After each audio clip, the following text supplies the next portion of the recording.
Baik, bismillahirrahmanirrahim. Alhamdulillah Kenapa? nih. Oke, nyantai aja. Beres-beres juga nggak apa-apa. Bisa sambil jalan kok. Kita sekarang punya studio studio terbuka, studio fleksibel, dimanapun kita bisa untuk Cari ekor yang bagus. berbagi. Gini, saya juga sekarang sambil belajar juga nih.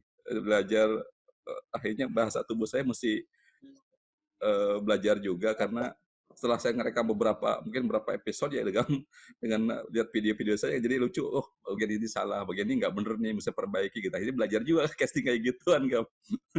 Iya, benar ya, Pak.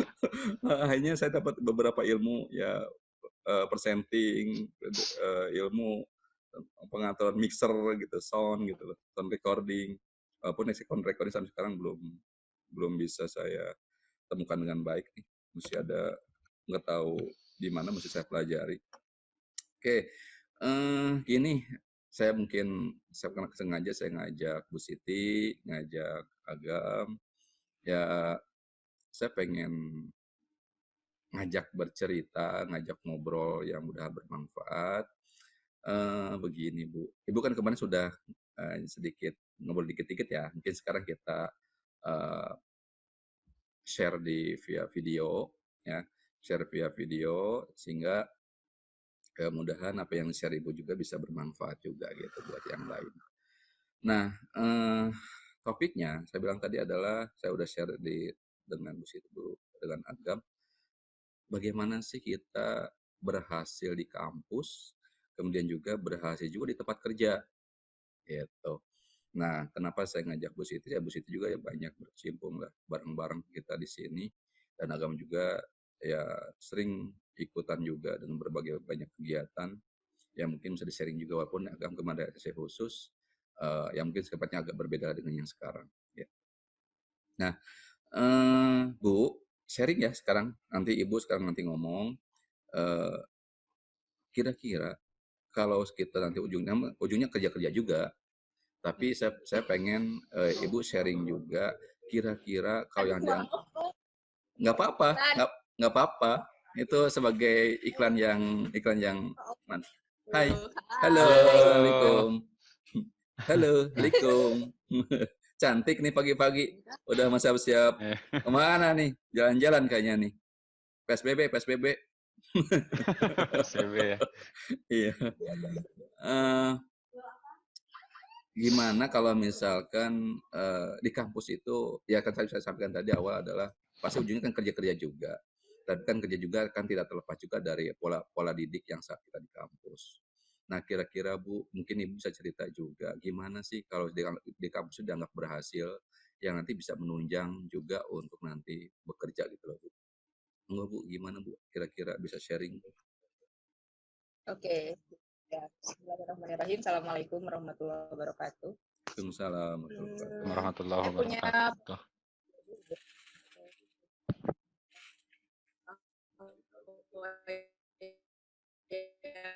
yang disebut dengan sukses itu menurut perspektif kan IP yang besar. Benar. Kumaha iya. Gabin dulu lagi. Nggak apa-apa, nggak apa-apa, nggak apa-apa, terusin aja.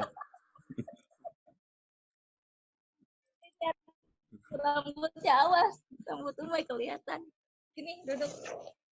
Nggak apa-apa. Inilah fleksibel Gak kita. apa-apa gini Pak. Nggak apa-apa, nyantai aja Bu. Oke. Heeh. Kalau kamu diam ya. Kalau mau ikutan jangan diklik-klik. Diam dulu. Nih. Ya, jadi menurut saya kesuksesan mahasiswa atau pelajar atau apapun itu yang orientasinya itu belajar bukan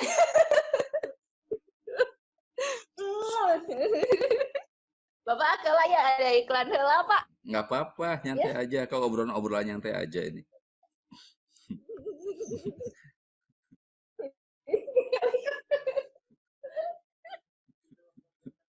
Itu video call sama Teh Sasa, video call sama Teh Sasa. Yeay, di sana di Mali. Oke. Jadi kalau menurut saya kesuksesan seorang siswa atau mahasiswa atau pelajar siapapun itu bukan terletak kepada nilai, karena sebagaimana kita ketahui bahwa nilai seseorang walaupun dia tinggi di kampusnya atau di sekolahnya tidak menjamin kesuksesan ketika dia berada di luar gitu ya, ketika dia sudah menginjak ke dunia kerja begitu. Jadi kalau menurut saya yang kita bisa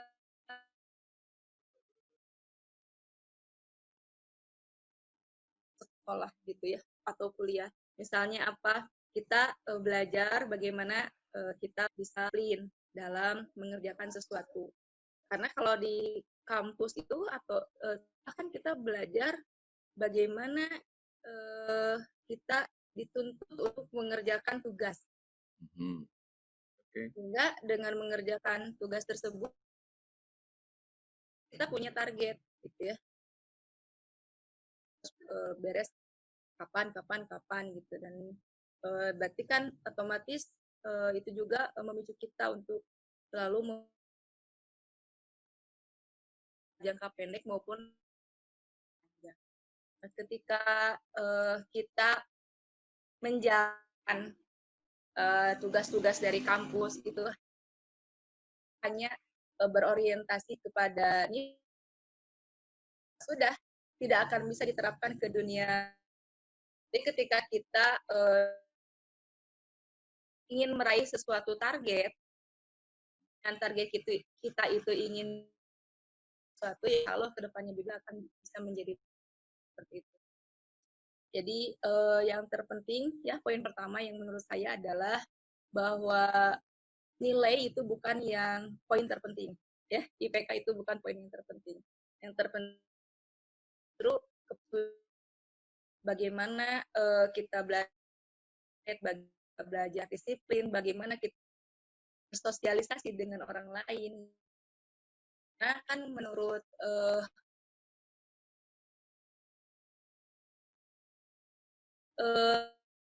sih yang nomor satu itu nomor kesekian gitu, tapi justru bisa bergaul gitu ya dengan orang lain, disiplin gitu ya dengan hidupnya. Nah itu justru yang akan menjadikan bekal dia untuk sukses. Apa ya kira-kira yang akan bisa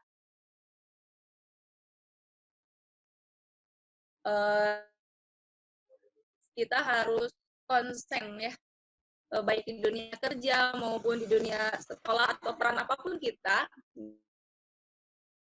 konsen agar kita menjadi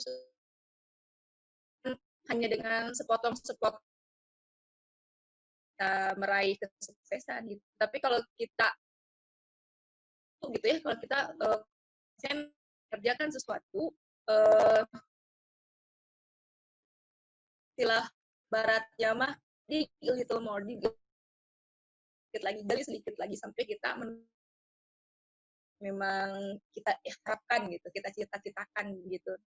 Jadi konsisten dan kita terus gitu ya, tidak putus asa untuk, dan menurut lain cita-cita kita apa sih gitu. Kalau kita menjalankan itu dengan sungguh-sungguh, targetan yang jelas, insya Allah akan mendapatkan hasil yang kita inginkan gitu. Seperti itu sih Pak. Berarti setiap mahasiswa itu ya yang belajar lah terutama ya, berarti punya target sendiri, target dulu gitu ya. Betul. Apa target yang mesti dicapai. Kedua adalah berarti apa sih yang kira-kira nanti bisa menunjang untuk target yang dia akan capai gitu ya. Betul. Jadi kalau IPK itu bonus ya. Ya, berarti kan efek dari hanya hasil ya, hasil proses lah gitu ya. IPK-nya itu ya misalnya gitu. Oke, setuju. Kecil ya sudah jangan berputus. Potensi dia bukan di situ. Betul. Nah, ya, seperti itu sih Pak. artinya kan selain nilai kan ada pengayaan-pengayaan lain ya yang harus dilengkapi atau dimiliki oleh calon-calon sarjana. Nah, kemudian pengayaan-pengayaan apa saja sih yang nanti bisa mendukung nanti di dunia kerja gitu? Apakah di UKM, mungkin kegiatan mahasiswa atau apa gitu? Mungkin kira-kira Oke. bisa disampaikan juga gitu. Kita itu kuliah, kan ada yang kuliah itu dengan passion meneruskan dari SM masuk jurusan dan enjoy di dalamnya is okay gitu. Bisa konsen untuk ikuti seminar gitu, seminar yang berhubungan dengan passion kita. Tapi kalau misalnya ternyata ada juga kan mahasiswa yang tersebut gitu, itu gimana ya, apa yang menjadi passion dia itu aja kejar gitu ya. Terus kuliahnya ikuti aja. Saya pengalaman nih Pak pribadi ya. Saya dulu kuliah itu nggak tahu akan apa. Orang tua saya lah yang mendorong saya untuk kuliah di informatika pada saat itu, karena pada saat itu tahun 2000 ya, berapa abad yang lalu, sedang booming informatika gitu. Kemudian bapak saya mendorong saya untuk ikut informatika. Barijeng saya nggak tahu sebetulnya informatika itu apa, tapi saya ikuti aja gitu. Ya saya ikuti aja gitu ya. Alhamdulillah lah ya, memuaskan orang tua begitu. Walaupun tidak besar ya cukup lah ya gitu ya untuk bisa S2 di ITB asik. Ya, kemudian syukur alhamdulillah Allah menggiring saya ketemu dengan Bapak dan Kang Agam ya di Unsur gitu ya, dan kemudian saya berprofesi seperti sekarang. Apa saja yang saya lakukan ketika saya kuliah selain belajar, belajar dengan sungguh-sungguh tentunya. Walaupun itu bukan passion saya ikuti aja karena itu keinginan orang tua dan saya yakin orang tua tidak akan memisahkan saya gitu ya. Awalnya. Dia mendorong saya, beliau mendorong. Oh, betul. Awalnya gitu ya. Sekarang kan pasti berbeda kan ya. Ya betul. Kemudian yang kedua, di tempat saya kuliah di Unpas itu ada himpunan, saya ikut himpunan. Kemudian di tempat saya kuliah juga saya ada sebuah UKM namanya ICC English Conversation Club, di mana setiap minggu itu kita bertemu dengan prodi-prodi lain gitu ya untuk conversation gitu, hanya konversasi bahasa Inggris saja gitu ya. Walaupun conversation kita kadang versinya versi Sunda begitu ya, kan Pasundan. Setiap minggu praktis bahasa Inggris dan itu sangat membantu sekali gitu ya di kehidupan saya sampai sekarang begitu. Kemudian tidak tahu orang tua saya ingin saya seperti apa, tapi orang tua saya mendorong saya juga untuk kursus bahasa Inggris juga gitu.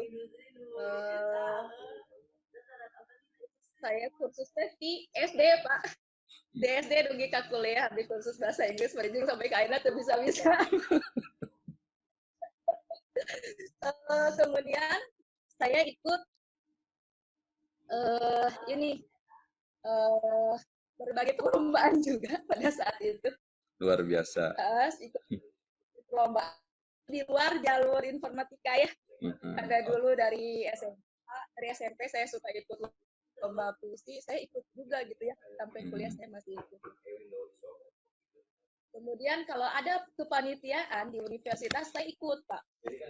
Saya ikut, walaupun hanya menjadi anggota atau koordinator gitu ya, jarang sekali menjadi ketua kalau di tempat saya dulu waktu kuliah begitu. Tapi ya ikuti aja, yang penting saya bisa mengambil pelajaran dari situ gitu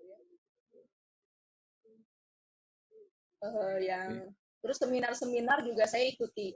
Selain seminar, saya juga ada oleh dosen itu KNSI baru konferensi, Hmm. kemudian mengikuti seminar, saya juga mengikuti seminar. Itu juga sangat membantu sampai pada saat itu karena berhasil secara nasional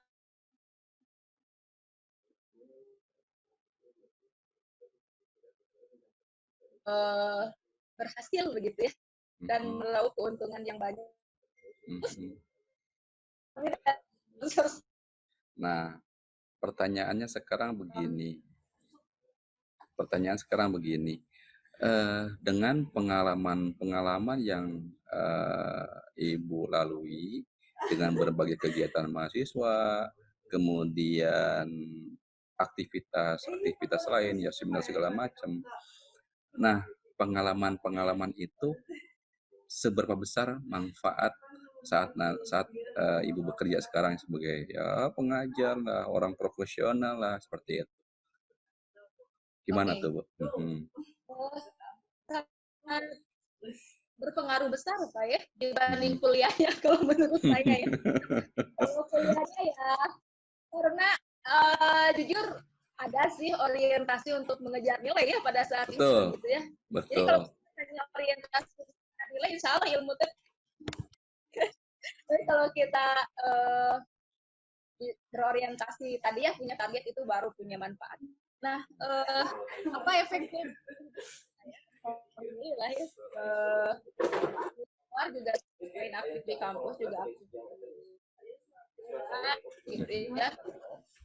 Kita aktif dalam acara beramal dan sebagainya itu sangat membantu, seperti mengadakan event itu saya sering, walaupun sekarang sudah menjadi ibu-ibu tetap mengadakan event yang bermanfaat gitu ya, itu masih sampai sekarang gitu ya. Kemudian di kampus juga alhamdulillah atau innalillah ya, Allah sempat mengamanahi saya selama 4 tahun menjadi ketua program.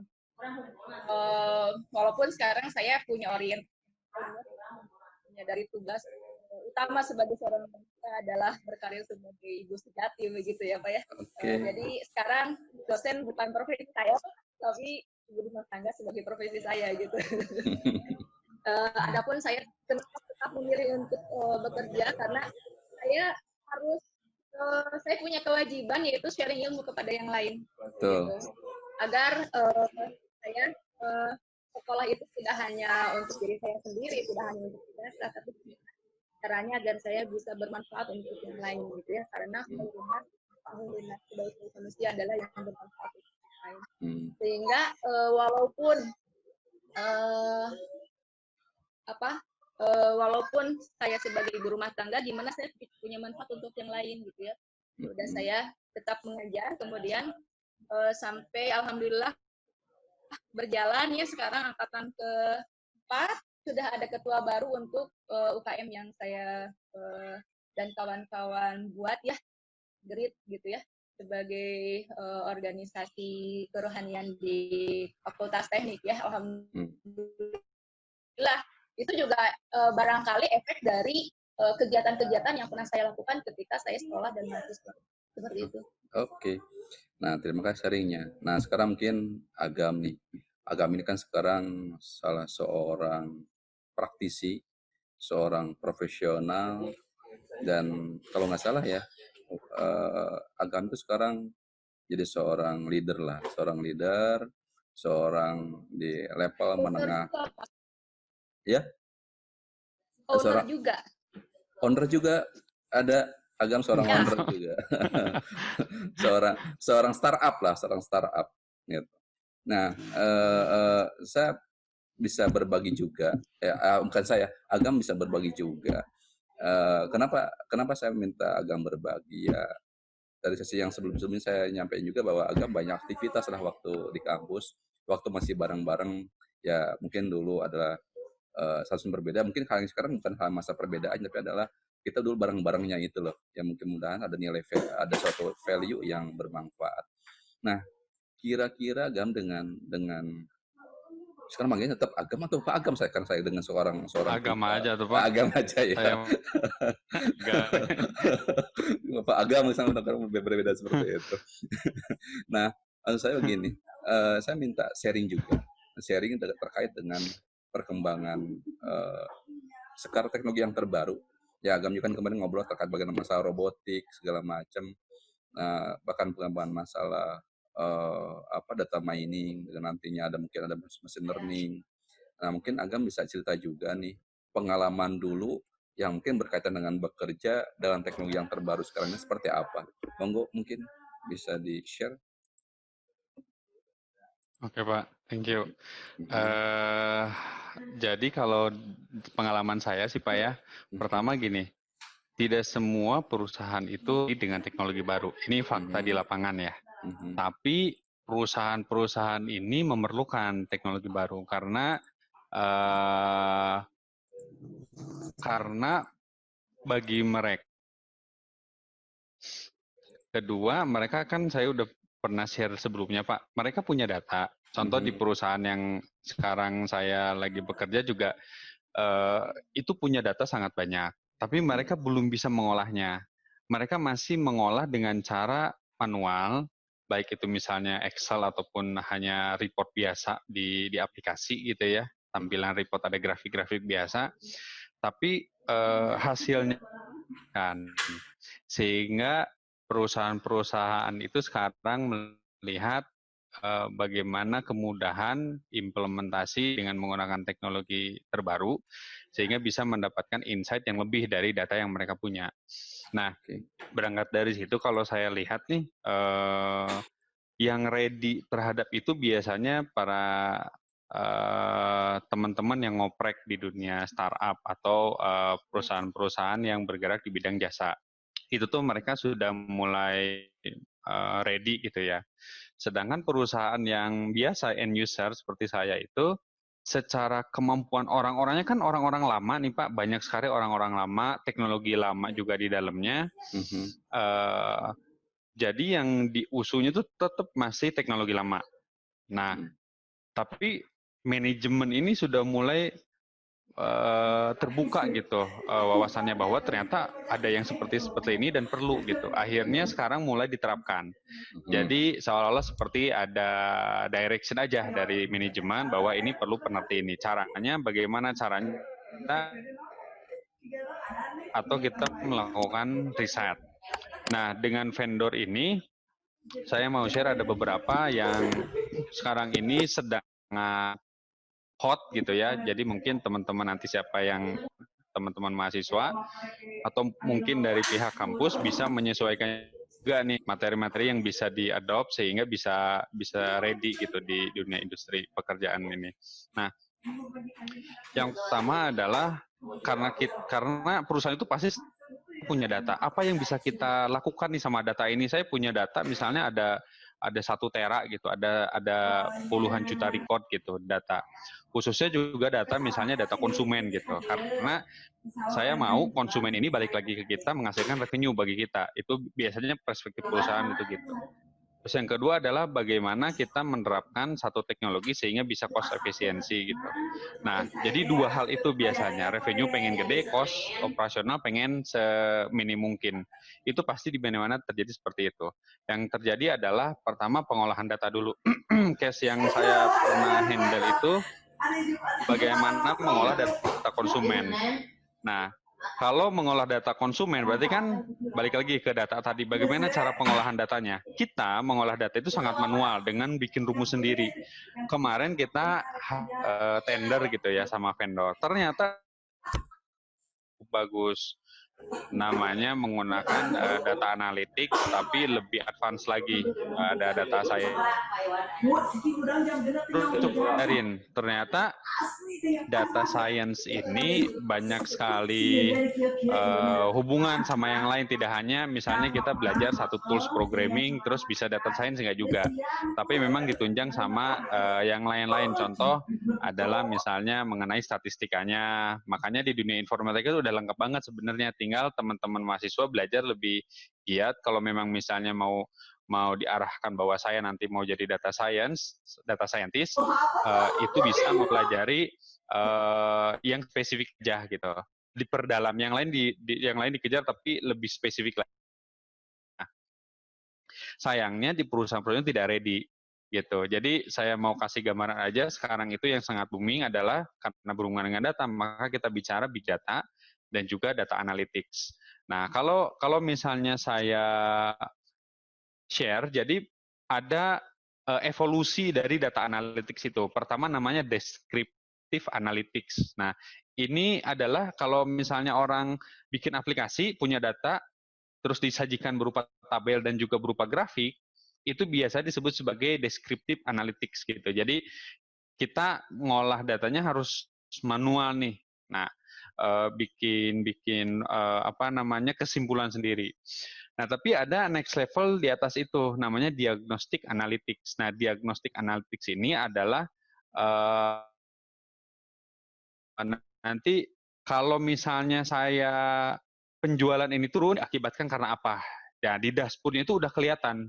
Nah, biasanya di kita itu sudah pada pakai ini, diagnostic analytics. Kita pakai tools, misalnya bisa pakai Power BI, atau Tableau ya, atau ada banyak lah. Jadi dashboard-nya itu kalau kita klik berubah gitu. Kalau ini diklik, kenapanya itu berubah gitu yang bawahnya. Jadi analisanya lebih mudah insight-nya.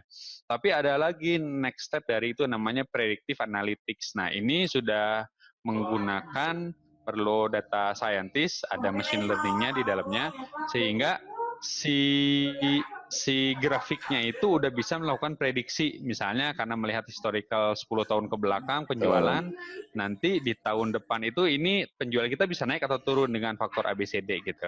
Tapi di dalamnya ada algoritma machine learning yang harus disesuaikan.